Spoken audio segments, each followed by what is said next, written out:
কিতারে বাবা বাবা করস কিলে লে যে বাবা করস কিলে হ্যাঁ আব্বারে কিতালে বলাস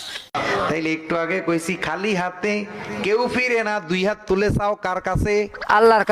কাছে না কার কাছে চাইতাম কি তোর কাছে নেই চাইতাম তোর কাছে তো শুয়ারি গোড়া দুগা ছাড়া কিছু নেই না আল্লাহর কাছে কি লেগা? মাইজ ভান্ডারির কাছে চাইতো কইছে আল্লাহ।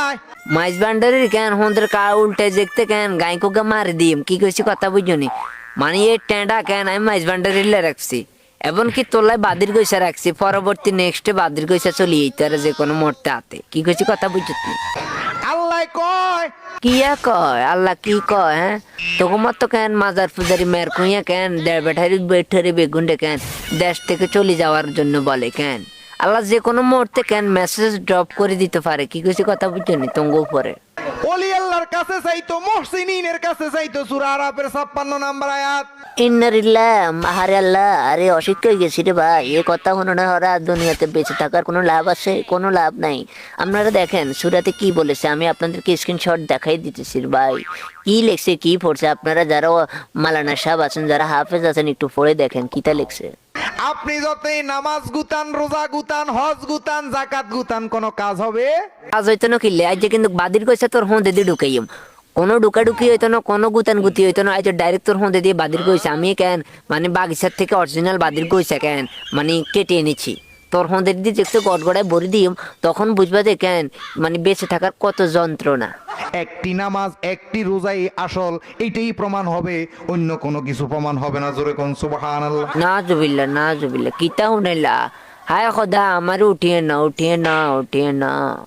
বাবা রে দেখেন কয়বার বেঈমান হইছেন এই জীবনে। বাবারে তোরে জন্ম দিয়ে তো বড় বেইমান হয়ে গেছি বড় সাংঘাতিক লোক হয়ে গেছি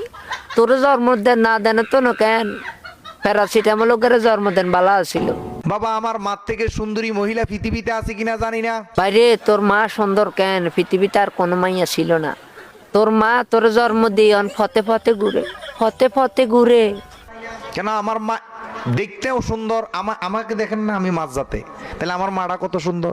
তোর মা কত সুন্দর কেন হ্যাঁ তোর সোয়া হেসে দেখতে আই কেন এটা মারি ধেত্রা করে দিম কি কইছি কথা বুঝত নি তখন তোর মা সুন্দর না তুই কালা না তোর মা দলা সব কিন্তু কেন সেঁচিয়ালাইম কি কইছি কথা বুঝত নি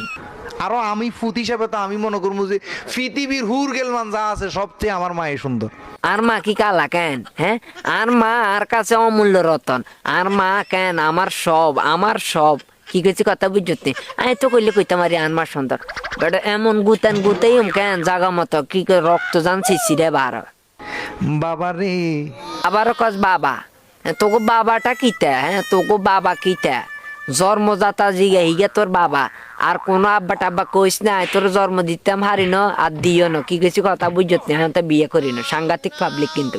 মঈন বাবা, মজিদ বাবা, শফি বাবা, গৌসুল আজম, আলিম বাবা কইতুনি হোগা বাবা টোগা বাবা টোগা বাবা হোগা বাজা হোজা ফাঁসা রে মইন বাবা এরো তোর কেন মানে কানালা বাঁশ কই রে কানালা বাঁশ কই হই নিরলা হই নেই কোনাই গেল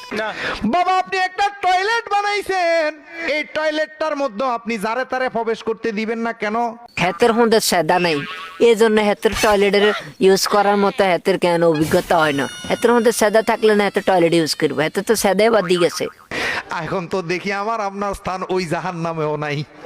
জাহান্নামও জানার আগে কেন বাদি গাছের গৈসা দি কেন আধা ঘন্টা 1 ঘন্টা হেঁড়ি তারপর জাহান্নামও ঢুকাইবো কি কইছি কথা বুঝছিস নি এই জন্য বলতেছি জলদি মাজার পূজারি তোরা বেগুন হলাই যা তোরা বেগুন ঘাটটি ঘন্টা গোলা হলাই যা কি কইছি কথা বুঝছিস নি আর লোক সাঙ্গ ফাঙ্গর আইতেছে সুয়ারি গোড়া দুনুগা সেন্টারে তো ডাইরেক্ট কেন নেটওয়ার্কে বাইরে লই চলে যাবো